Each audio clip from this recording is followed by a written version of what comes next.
Insurance Mahakumbh जारी है और लगातार 5 घंटे की कवरेज अब तक आप देख चुके हैं, और लेकिन आगे की कवरेज भी जारी रहने वाली है। ये महाकुंभ ऐसे नाम नहीं हुआ है, 4-5 घंटे में खत्म होने वाला नहीं है, अभी तो और चलेगा। ये ऐसा चलेगा कि आपके सारे सवालों के क्वेश्चंस आज इसी शो में आपको मिल जाएंगे। आप हेल्थ, मोटर, गाड़ी के इंश्योरेंस, लाइफ इंश्योरेंस, या मैं बोलूँगा इंश्योरेंस के जितने आयाम हैं उन सब से आज ही आप रूबरू हो जाएंगे। चरणबद्ध तरीके से 5 घंटे की कवरेज के अंदर आपने इंश्योरेंस की ए से लेके मैं एक्सपेक्ट करता हूँ XY तक तो आप आगे होंगे, लेकिन अब अंतिम पड़ाव की तरफ हम बढ़ रहे हैं। एक पड़ाव ऐसा है जो कि अपने आप में बहुत ज़रूरी है। हम सब रेगुलेशंस की, पॉलिसी की, इंश्योरेंस के फ्रेमवर्क की बात करते हैं, लेकिन जो लाइफलाइन है एक्चुअली में इंश्योरेंस की, वो है एजेंट्स। वो ब्रोकर्स हैं जो आपको उस कंपनी की फिलॉसफी से जोड़ते हैं, जो आपको उस कंपनी के जो प्रोडक्ट हैं उससे आपको जोड़ के आपके भी हेल्थ बीमा का या हेल्थ सुरक्षा का मैं बोलूँगा वो पूरा कवरेज आप तक लेके आते हैं। तो इस लाइफलाइन को समझना बहुत ज़रूरी है। इस लाइफलाइन के आप ग्राहक भी हो सकते हैं, इस लाइफलाइन के आप हिस्सा भी हो सकते हैं, और इस लाइफलाइन के अंदर ही सारी बारीकियाँ छुपी हुई हैं। इसलिए अगले आधा घंटा मैं और मेरे सहयोगी अनुराग, जैसे मैं कई बार कहता हूँ, जैसे बीमा ज़रूरी है, ऐसे बीमा से जुड़ी हुई कोई भी खबर अगर आपको देखनी है वो ज़रूरी है तो अनुराग को सुनना बहुत ज़रूरी है, क्योंकि हमारे अनुराग जी इंश्योरेंस की कोई भी खबर छोड़ते नहीं है। अनुराग, मेहमानों का परिचय और फिर हम आगे बढ़ें। थैंक यू डिम्पी जी ये कॉम्प्लीमेंट के लिए। तो जिस तरह से हमारी कवरेज चल रही है सुबह से 5 घंटे की लाइव कवरेज में लगभग हर पहलू को हमने छुआ है, और अब जो हम बात करने जा रहे हैं बीमा की लाइफलाइन, क्योंकि इस लाइफलाइन के बिना जो है वो लोगों तक इंश्योरेंस नहीं पहुंच सकता। और इस लाइफलाइन में पहले जो था केवल एजेंट्स ही आते थे, ब्रोकर्स आते थे, अब उसमें एग्रीगेटर्स भी शामिल हो गए हैं, और इनकी बड़ी भूमिका है लोगों तक इंश्योरेंस को पहुंचाने में, लोगों को सर्विसिंग देने में। तो एक बड़ा रोल है और एक बड़ा तबका है एजेंट्स, ब्रोकर्स और एग्रीगेटर्स का। तो इसी में हमारे साथ स्टूडियो में 3 खास मेहमान मौजूद हैं।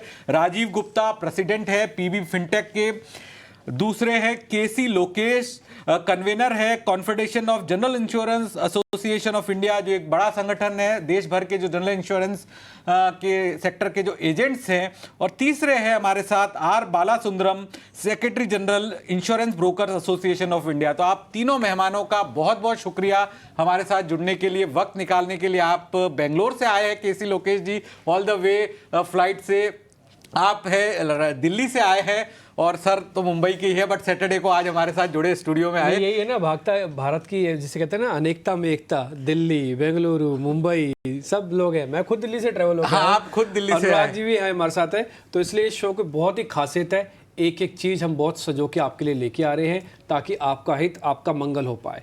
हम ये नहीं कह रहे कि इंश्योरेंस आप डर के लें, आप समझ से लें और आप इंटेलिजेंस से लें तो आपके बहुत काम बन जाएगा। अनुराग, सवाल जब के सिलसिले पर तो मैं सबसे पहले सर राजीव गुप्ता सर से ही, सर अब एग्रीगेटर का जो रोल है पिछले 5-7 सालों में किस तरह से बदला है? जो नई जनरेशन के लोग हैं वो एग्रीगेटर्स के थ्रू कंपैरिजन कर रहे हैं, तो क्या उससे कुछ कंपनियों को फायदा हो रहा है, कुछ को नुकसान हो रहा है, लेकिन जो पॉलिसी होल्डर्स है उसके पास बेटर ऑप्शंस मिल रहे हैं? नहीं, सबसे पहले आप एग्रीगेटर का जो बैकग्राउंड है उसको जानने की कोशिश करिए। हमारी कंपनी भी एक एग्रीगेटर है। एग्रीगेटर का इस इंडस्ट्री में आने का मकसद एक ही था कि customer should be well informed. आज मैं जब पॉलिसी ख़रीदने जाता हूँ तो एक समय था जब मैं भी पॉलिसी खरीदता था, मेरे पास एक एजेंट आता था जो बोलते थे हम उस पॉलिसी को ख़रीद लेते थे, बिल्कुल बिना ये समझे कि मार्केट में और क्या अवेलेबल है। एग्रीगेटर और कंपैरिजन से फ़ायदा ये होता है, और आज शायद ये रोल ब्रोकर्स और एजेंट्स भी कर रहे हैं, कि आपको सभी कंपनीज़ के प्रोडक्ट्स के बारे में अपफ्रंट फीचर्स पता चल जाती हैं। आप ये तय कर सकते हैं कि मुझे कौन सा प्रोडक्ट बेस्ट सूट करेगा। और एग्रीगेटर से आने से एक टेक्नोलॉजी के थ्रू इंश्योरेंस पेनिट्रेशन भी बढ़ा है, लोगों की रीच बढ़ी है। लोगों के पास टाइम नहीं है कि मैं इंश्योरेंस कंपनी में जाके पॉलिसी खरीदूँ, या एजेंट को पता नहीं है इनको इंश्योरेंस की रिक्वायरमेंट है। टेक्नोलॉजी के ज़रिए आप ज़्यादा से ज़्यादा लोगों के पास पहुँच पाए हैं, और उससे इंश्योरेंस इंडस्ट्री को फायदा ही हुआ है। तो मैं अब डेटा पढ़ रहा था, FY23 का RDA की जो रिपोर्ट है उसमें बताया गया कि वेब एग्रीगेटर्स का कुल लाइफ इंश्योरेंस सेल में हिस्सा मात्र 0.04% है, बहुत कम है। तो देखिए सर, आप अगर ओवरऑल इंडस्ट्री को जुड़ेंगे तो LIC एक बहुत बड़ा नाम है। LIC ट्रेडिशनली एजेंट्स के थ्रू बिजनेस करता आ रहा है, यू नो, और ओवरऑल इंश्योरेंस प्रीमियम को अगर आप देखेंगे तो आपको ये मात्र 0.4% लगता है।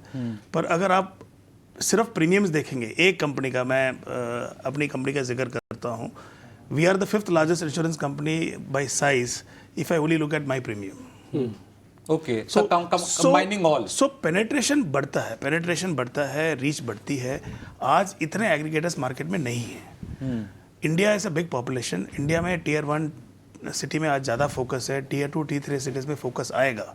आज अगर सबसे बड़ा पेनिट्रेशन आपको इम्प्रूव करना है तो टीयर 2 टीयर 3 सिटीज़ में करना है, और उसके लिए और एग्रीगेटर्स की जरूरत पड़ेगी। मतलब संभावना है अपार।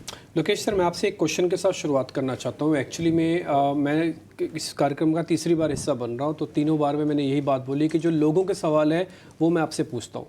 लोगों का सवाल ये होता है कि जी ब्रोकर हमारे पास आता है, हमको सारी जानकारी देता है, जितना हम पूछ सकते हैं उतनी जानकारी देता है, लेकिन जिस समय हम इंश्योरेंस को भुनाने के लिए जाते हैं, यानी कि जिस समय उसका यूज़ कर रहे होते हैं, तो कई बार हमको बहुत सारी इश्यूज़ आते हैं, हर्डल्स आते हैं।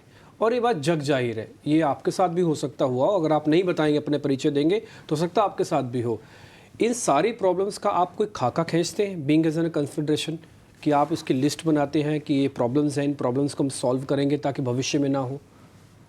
देखिए, पहले मैं ईटी नाउ को धन्यवाद देना चाहता हूँ इंश्योरेंस महाकुंभ के लिए। Thank you.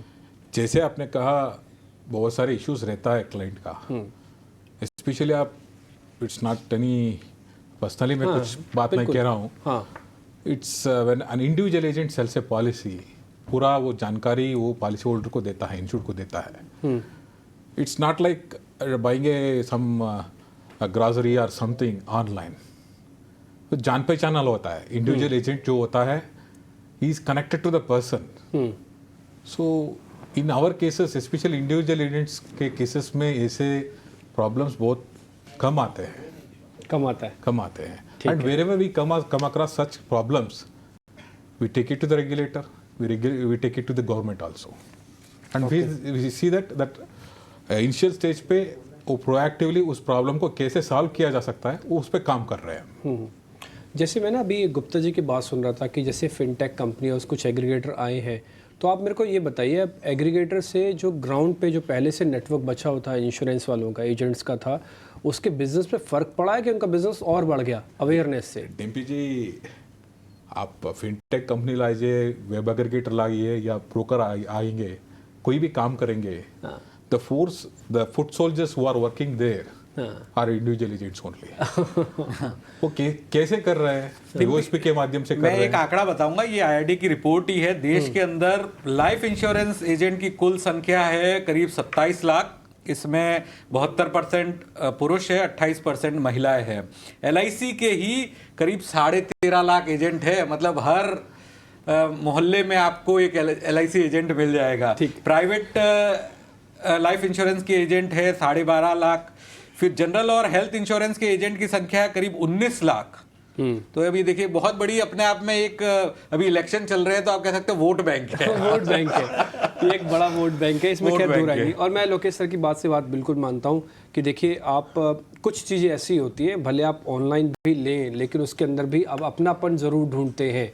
और मेरे को लगता है इंश्योरेंस उसमें से एक है जिसमें आपको थोड़ा अपनापन चाहिए होता है। आपको पता होता है कि भाई मैं ये पॉलिसी ले रहा हूँ, ये बंदा मेरे साथ खड़ा होगा कि नहीं होगा, ये कंपनी मेरे साथ खड़ी होगी। एक उदाहरण दूंगा, मेरा निजी उदाहरण। मैं हमेशा, जैसे अभी है ना इंश्योरेंस कवर करते हैं, तो बहुत ये पर्सनल उदाहरण है जिससे मुझे लगा, हमेशा मैंने ट्विटर पे भी बहुत बड़ी पोस्ट लिखी, लिंक्डइन पे भी पोस्ट लिखी, एजेंट की महत्वता। तो कोविड के बाद लगा कि टर्म इंश्योरेंस लेना चाहिए। मैंने परिवार में सबको बोला टर्म इंश्योरेंस लेना, तो मेरे चाचा के लड़के का मैंने टर्म इंश्योरेंस लिया। और मैंने कहा यार, अपन एजेंट को क्यों पैसा दे, वो 10-20% ज़्यादा कमीशन लेगा, अपन डायरेक्ट प्लान ले लेंगे। बाकी सब कंपनियों ने रेट्स बढ़ा दिए थे। मैं LIC की वेबसाइट पे गया, उस LIC का डायरेक्ट प्लान था टेक टर्म। वो प्लान मैंने पेमेंट कर दिया, पेमेंट रिसीव भी हो गया। फिर फॉर्मेलिटी होती है कि आपको हेल्थ चेकअप वगैरह होता है, थर्ड पार्टी एडमिनिस्ट्रेटर ने वो हेल्थ चेकअप करा। बाद में उनकी तरफ से मेल आया कि वो आपको कुछ डॉक्यूमेंट देने हैं, सैलरी स्लिप वगैरह वगैरह। वो मेल पे मेरे चाचा के लड़के ने सही से दिया नहीं दिया पता नहीं चला, और वो पेमेंट हुआ था प्रीमियम का, और वो पॉलिसी इशू नहीं हुई। मुझे लगा कर दिया है और ये करता रहेगा। अनफॉर्चुनेटली वो चाचा के लड़के की 30 साल की उम्र में डेथ हो गई।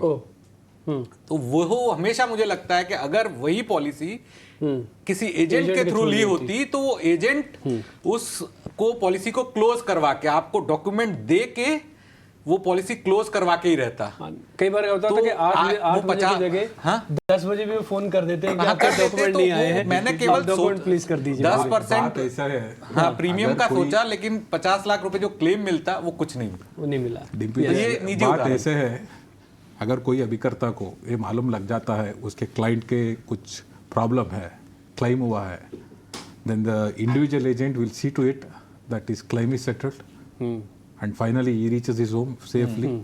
वो क्या है, जानकारी उनके साथ ही नहीं रहता है, पूरा बात उनका फैमिली से करते हैं. It will not happen with any digital world. अच्छा बाला एक चीज, हाँ आप कोई चार्टबॉट में ये नहीं कह सकते that I have bought a policy, I have made a claim. बिल्कुल That chatbot will speak to my family, ऐसा नहीं होगा. It's only with the individual touch, individual अभिकर्ता जो करता है वही होगा. Individual touch. And for your information, पूरा दुनिया में it's the individual agents who are giving best service and bringing good business also. Great, excellent.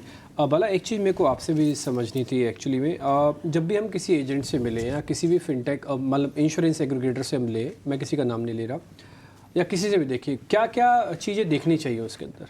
Basic चीज़ें क्या हैं? उस एजेंट के पास डिग्री होनी चाहिए, इंटेलिजेंस होना चाहिए, समझ होनी चाहिए। एग्रीगेटर के अंदर हम क्या क्या देखें जब हम एक इंश्योरेंस का चुनाव कर रहे होते हैं? बेसिक सा क्वेश्चन। ओके, सबसे पहले जैसे लोगों ने भी बोला पहले में, don't look upon a distributor as only for buying the policy.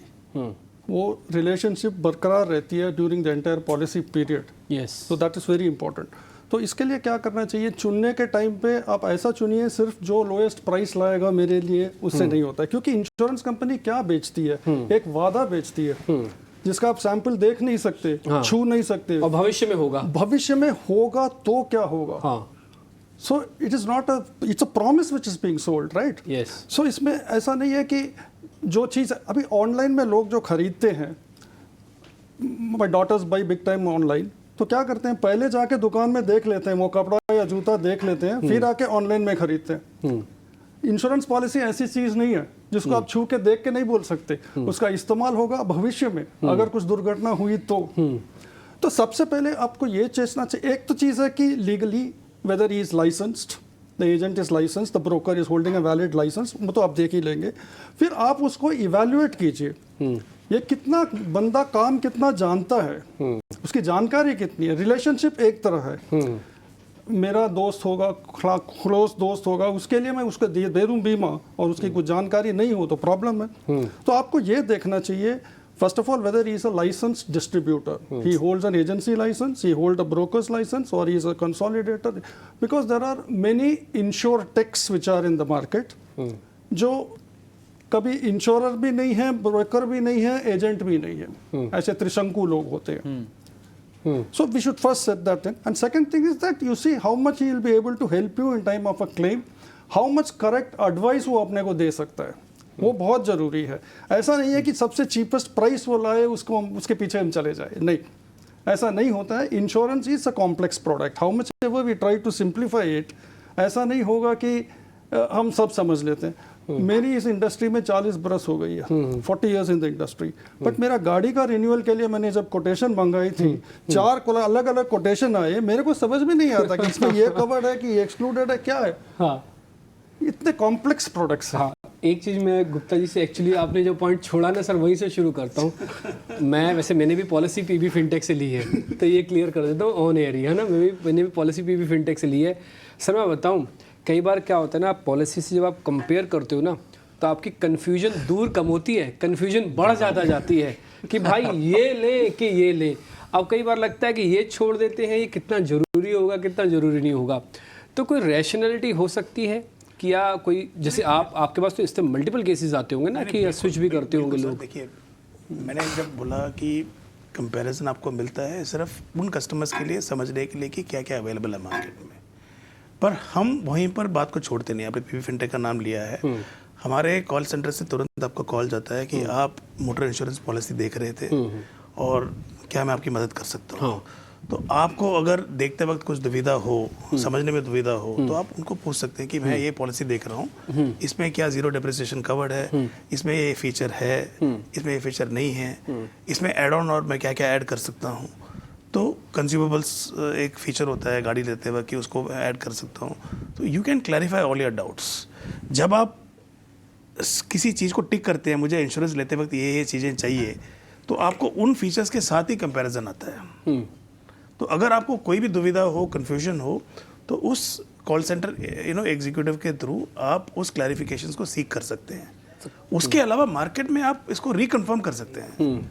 देखिए, इन्होंने बताया, सर ने बिल्कुल सही बताया, आज 100 लोग मेरे पास आते हैं, सारे 100 मेरे से इंश्योरेंस नहीं खरीदते हैं, मेरे से नॉलेज लेके जाते हैं। लेकिन सर आप इतने कॉल करते हैं उनको, मेक श्योर करते हैं कि कर ही दे। मैंने नहीं लेते। एक बार पॉलिसी बाजार में केवल कंपैरिजन किया था और मुझे इतने कॉल आए, मैं I ended up buying term insurance. Good only. नहीं, ऐसा है कि एक होता है नॉलेज शेयरिंग, दूसरा वही लोग जाके, ऐसा नहीं कि इंश्योरेंस खरीदते नहीं है, एजेंट से भी खरीदते हैं, ब्रोकर से भी खरीदते हैं। और मेरे विचार में everybody has an importance in the system, क्योंकि एजेंट्स हर जगह पहुंच नहीं पाते हैं। अगर 27 लाख एजेंट भी हैं, आज इंडिया की पॉपुलेशन 150 करोड़ है, करेक्ट। और ब्रोकर्स हैं, इतने सारे ब्रोकर्स हैं, ब्रोकर्स की एक अपनी कम्युनिटी होती है, एक अपनी रीच होती है। एग्रीगेटर या ऑनलाइन प्लेटफॉर्म्स की एक अलग रीच होती है। मुझे लगता है कि आज इन सब के होने के बावजूद किसी का बिजनेस घटा या बढ़ा नहीं है। मुझे लगता है कि इंडस्ट्री का बिजनेस अभी भी अंडर पेनिट्रेटेड है। अपॉर्चुनिटी इतनी बड़ी है, इतना स्कोप है, और एजेंट्स की भी स्कोप है, और एग्रीगेटर्स की भी स्कोप है, और ब्रोकर्स की भी स्कोप है।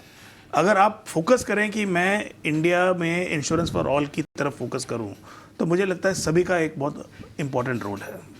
इसका मैं एक एडिशनल जवाब दे सकता हूँ। आपके पहले सवाल का भी वही जवाब आएगा, कैसे चुनना है इंटरमीडिएटरी। और बाद में आप पूछते हो कि कितना कॉम्प्लेक्स बना देते हो, कंपैरिजन में मैं कंफ्यूज हो जाता हूँ। हम कहीं रेस्टोरेंट में जाते हैं, मेनू कार्ड देख के कंफ्यूज होते ही हैं, फिर फाइनली बोलते हैं व्हाट डू यू सजेस्ट। सो आप चुन लो ऐसा इंटरमीडिएटरी जो उसकी अच्छी जानकारी हो, अच्छा कंट्रोल हो, और उसके ऊपर भरोसा करके चुन लीजिए। टेक एन इन्फॉर्म्ड डिसीजन, वो बहुत इंपॉर्टेंट है, क्योंकि insurance is all about trust, भरोसा। बिल्कुल।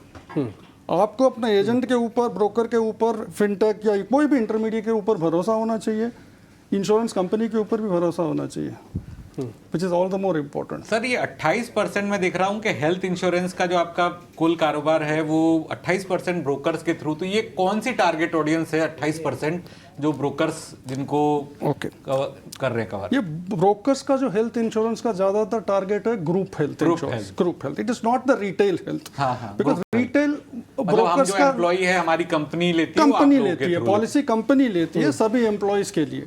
तो उधर ही जा रहे हैं corporate insurance, not the retail insurance जो इंडिविजुअल खरीदता है। वो करते हैं ब्रोकर्स, जैसे पॉलिसी बाजार भी ब्रोकर ही है, वो करते हैं, प्लेटफॉर्म में करते हैं, कम करते हैं।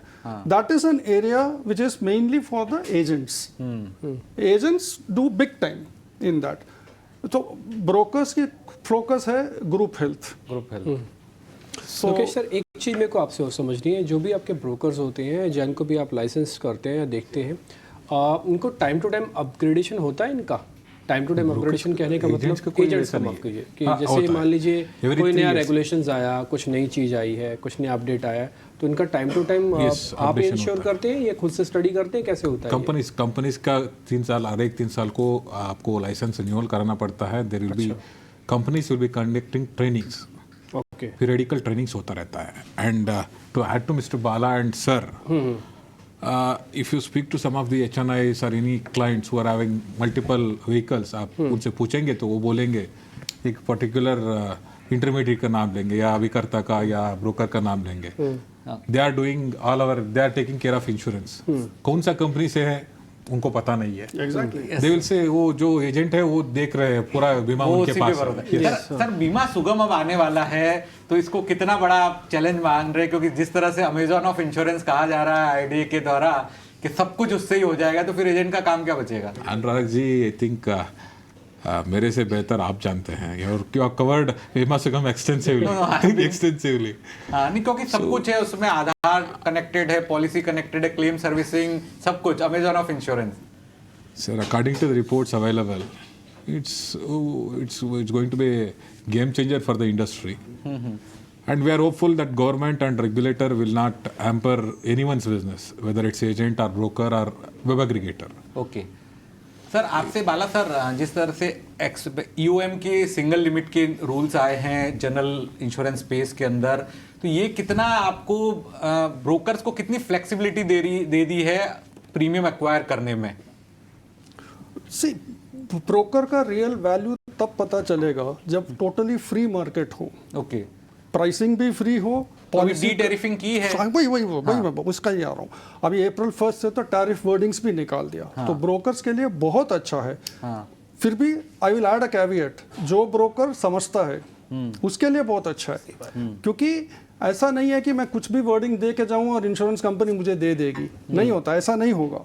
तो अपने को भी as a consultant you should be able to advise the client properly, that is most important. So it is beneficial, it is a very big benefit and a very welcome step which has been taken. So some people, कुछ लोग तो बोल रहे हैं कि ये इसका वक्त ठीक नहीं है, अभी इतना जल्दबाजी में हो गया। जल्दबाजी में नहीं हुआ है, इसकी चर्चा 1 साल से हो रही थी और अभी उन्होंने ईओएम का एजेंट्स पे भी फर्क पड़ा है आप जो बिजनेस लाने में? यस, हाँ, कुछ पोर्टफोलियोज में फर्क पड़ा है। कमीशन आप ज्यादा मिलता है? कम हुआ है। अच्छा, वेरेवर इट्स प्रॉफिटेबल वहाँ कमीशन 5-10% या ज्यादा हुआ होगा। इट्स वेरी मार्जिनल ज्यादा हुआ है, but most of the GCB में पीसीबी में बहुत फर्क पड़ा है। गुप्ता जी, एक क्वेश्चन मेरा और भी है। मैंने जैसे आपसे स्टार्टिंग में भी कहा, मैं सारे क्वेश्चन व्यूअर्स के ही पूछ रहा हूँ, जो आम लोगों के होते हैं क्वेश्चन, जनता के सवाल, जनता के वकील के तौर पर। मैं आपको एक अपना एक्सपीरियंस बताता हूँ। कई बार पुरानी कंपनीज होती हैं, कुछ नई इंश्योरेंस कंपनीज मार्केट में आई, अभी मैं उनका नाम नहीं लूँगा, एक नई मार्केट में इंश्योरेंस कंपनी आई, तो क्या होता है कि बहुत सारे एजेंट्स या बहुत सारे ऑनलाइन एग्रीगेटर से भी उसी कंपनी को ज़्यादा पुश किया जाता है कि भी आप ये ले लो, ये नई कंपनी आई है, आपको थोड़ा डिस्काउंट भी दे देगी, ज़्यादा कर देगी, XYZ जो भी बेनिफिट्स देने होते हैं। आप ये इंश्योर करते हैं कि ये कॉल रिकॉर्ड्स हो रही होती हैं, उसके बाद आप उसकी स्क्रूटनी करके चेक करते हैं कि कहीं आपका कोई भी टेली कॉलर है या जो भी आपका इंश्योरेंस के पीछे लोग बैठे हुए हैं, वो कोई मिस सेलिंग तो नहीं कर रहे? ऐसा होता है? 100% ऑडिट होता है of all the calls every day, and it is the against the principle of our company where we promote one particular company. The whole basis of being a common aggregator is to provide information about every company. क्योंकि मैं actually बताऊँ क्या, जो आदमी लेने जा रहा होता है ना, वो बिल्कुल ब्लैंक होता है उस समय। क्योंकि जब आप लेने आते हैं, जब आप बता रहे होते हैं, मैं अपने आप को उसी समय प्रोसेस कर रहा होता हूँ। आप मेरे को जिसके बारे में ज़्यादा बोलोगे, मेरी प्रोसेसिंग उतनी फास्ट हो जाएगी। नहीं, ऐसा है कि जब पहले आप आते हैं, आप वेबसाइट पे जाते हैं, आप अगर कोई भी इंश्योरेंस खरीदने आए हो, चाहे मोटर इंश्योरेंस हो, हेल्थ इंश्योरेंस हो, कोई भी इंश्योरेंस खरीदने आते हैं, सबसे पहले आप वेबसाइट में जाते हैं, आप सीधा कॉल नहीं करते हैं। जब वेबसाइट पे जाते हैं, जैसे इन्होंने बताया कि आपको तुरंत कॉल आता है कि सर आप वेबसाइट देख रहे थे, क्या मैं आपकी मदद कर सकता हूँ? तो आप, अगर आपके मन में कोई इंश्योरेंस कंपनी है कि मैं LIC का प्रोडक्ट खरीदना चाहता हूँ, या मैं टाटा AIG का प्रोडक्ट खरीदना चाहता हूँ, या XYZ कंपनी का प्रोडक्ट खरीदना चाहता हूँ, आप क्लियरली बोल सकते हैं कि मुझे इस कंपनी का प्रोडक्ट ही चाहिए। आपको कोई भी ये नहीं बोलेगा नहीं सर इसको छोड़ दीजिए, आप इसको मत लीजिए। उसका अगर मैं उनसे पूछूं कि आप ही मेरे को बता दीजिए अच्छा सा प्रोडक्ट, तो वो आपको जो बेस्ट, जैसे भाई साहब ने बताया कि आप मेनू कार्ड जब देखते हैं, आप किसी वेटर को पूछते हैं आप आपका बेस्ट डिश बताइए, तो आपको वो प्रोडक्ट्स बताएगा आपकी रिक्वायरमेंट को देखते हुए। सबसे पहले आपकी एज क्या है, आपकी रिक्वायरमेंट क्या है, आपके पास्ट रिकॉर्ड्स क्या हैं, उस बेसिस के ऊपर आपको रिकमेंड करेगा कि सर अगर आपको प्राइस भी रीजनेबल रखना है, लास्ट ईयर आपने इतना प्राइस दिया था, प्राइस आपने रीजनेबल रखना है, आपका रिक्वायरमेंट्स की है कि ये सारी चीज़ें मेरी कवर हो, तो आपको हम रिकमेंड करते हैं ये 4-5 कंपनी है, आप इनमें से ले सकती हैं। और इसका मतलब ये नहीं कि वो 4-5 कंपनी ही फोकस कर रहा है आपको, बिकॉज आपने उसको पूछा है, ही विल रिकमेंड। वो एक साथ आपको एक कॉल में 30 कंपनीज बताएगा तो फिर आपका पर्पस ही डिफीट हो जाएगा। और हर बार जरूरी नहीं कि वही 5 कंपनी का नाम आता है, किसी की रिक्वायरमेंट अलग होती है तो अलग 5 कंपनी होती है, कुछ कंपनियां कॉमन भी हो सकती हैं। तो रिकमेंडेशन इज बेस्ड ऑन कि मेरी कस्टमर की रिक्वायरमेंट क्या है, कस्टमर का प्रोफाइल क्या है, उस बेसिस के ऊपर हम प्रोडक्ट रिकमेंड करते हैं। और आपने ऑडिट की बात की है, audit is very strict, audit happens every day. With AI we are able to analyze 20-30,000 calls a day. उस कॉल्स में डिस्कशन क्या हुई है, क्या समरी डिस्कशन हुआ है, कहीं ऐसा तो नहीं निकल के आ रहा है कि पर्टिकुलर ट्रैक निकल के आ रहा है कि भाई सारे एजेंट मिलजुल कर एक ही कंपनी का रिकमेंड कर रहे हैं, उसकी वजह क्या है, उसी समय एक्शन लिया जाता है। और ऐसी चीज़ें होती नहीं है, अगर होती है तो उसके ऊपर बहुत स्ट्रिक्ट एक्शन लिया जाता है। स्ट्रिक्ट एक्शन लिया जाता है। अनुराग, मैं आखिर में लोकेश जी, अब डिजिटल जिस तरह से चीज़ें बदली है, हर कंपनी का ऐप वगैरह भी आ गया, तो क्या एजेंट्स को भी उसी तरह से प्लेटफॉर्म मिल रहा है अपने आप को एक्सपेंड करने का? क्योंकि आपका एक फिजिकल मोड ज़्यादा होता था, नॉर्मल एजेंट जो है ट्रेडिशनल एजेंट्स हैं, तो वो किस तरह से अपने आप को बदल रहे हैं? देखिए सब देखिए अनुराग जी, आपको जानकारी है already most of the companies they have got portals which can access on your mobile phone, on your tab and everywhere. पहले जो होता था आपको ऑफिस में जाना पड़ता था, वहाँ बैठना पड़ता था। Now there is no such thing and after pandemic there is no need for you to collect cheque and deposit the same cheque in the office. Digital payment के ज़रिए से बहुत आसानी से पॉलिसीज हो रही है and not only that from April 1st your there is no need for you to give digital this hard copy policy देने का भी ज़रूरत नहीं है। सो E-insurance account. ई-इंश्योरेंस अकाउंट है। Now technology is also changing and agents also have evolved themselves and they are going in a big way. बहुत सारे agents they have adopted technology and I would like to add to Gupta sir, especially जैसे आपने कहा, if you take Anurag ji has done some survey. I think there was a company, it was started I think 7-8 years back or 10 years back. They had a tie-up with one particular bank, nationalized bank. They started giving health insurance at a throwaway price. People flocked. जैसे बालाजी ने कहा, people जैसे ही लोगों ने देखा बहुत सस्ते में प्रीमियम में मिल रहा है पॉलिसी, वहाँ सब यहाँ सब पॉलिसीज छोड़ के वहाँ ले लिया इन्होंने। Immediately that company got merged with other company.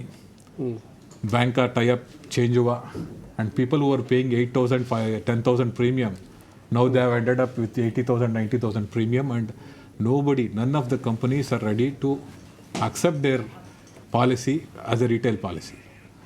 Voting का जो भी जितना भी है बेनिफिट्स वो भी नहीं मिल रहे हैं।